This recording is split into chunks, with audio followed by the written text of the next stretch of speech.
I'm Glen Harris with the University of Georgia here in Tifton. I'm a soil scientist, extension agronomist for soils and fertilizers. Started in 1994, and I work cotton, corn, peanuts, and soybeans. And right now I'm going to talk about peanuts. I'm going to start out by thanking the Georgia Peanut Commission and the National Peanut Board for funding this research. And in years past, we've worked on calcium, which is a big issue on peanuts. We've worked on micronutrients, things like even copper and nickel, and to look at the effect of those sprays. This year, we focused more on two new issues. One is there's more use of apogee, which is a growth regulator, and how that affects vine growth. And also, we're looking at sulfur nutrition because sulfur is now being used or looked at as a fungicide, and we want to look at it from the nutritional side.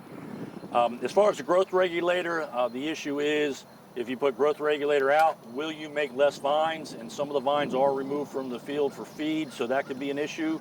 And the other issue is does the growth regulator affect the nutrient content in the leaves?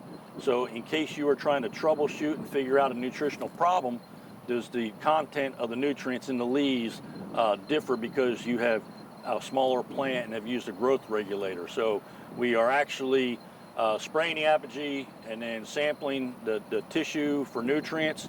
And then before we dig them, we're actually taking samples of the vines to look for vine production and nutrient content. Sulfur, you probably know that one of our plant pathologists, Albert Culbreth, is looking at sulfur as a fungicide. We used to use sulfur.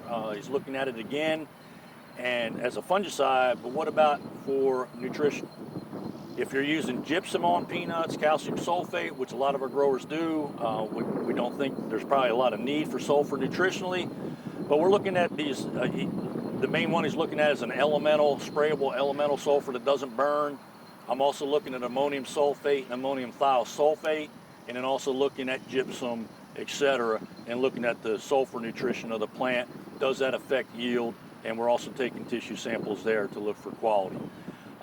In the future, we will continue this, and we are considering going back to calcium. Again, calcium's a big issue.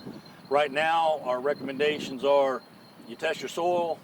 If you don't have 500 pounds of soil test calcium in the top 3 inches, or a calcium to potassium ratio of at least 3 to 1, you put 1,000 pounds of gypsum on. Well, the question has become, well, what if I'm a little less but want to put some out? Should I put 750 or 500 or 250 like we do with a lot of other nutrients like phosphorus? We'll have different levels, and then you put different levels out. And so there's also magnesium comes into play on that. Not only the calcium-potassium ratio, but the calcium-magnesium. So that's something we are going to probably look at starting next year to add to finishing up the apogee and the sulfur nutrition studies.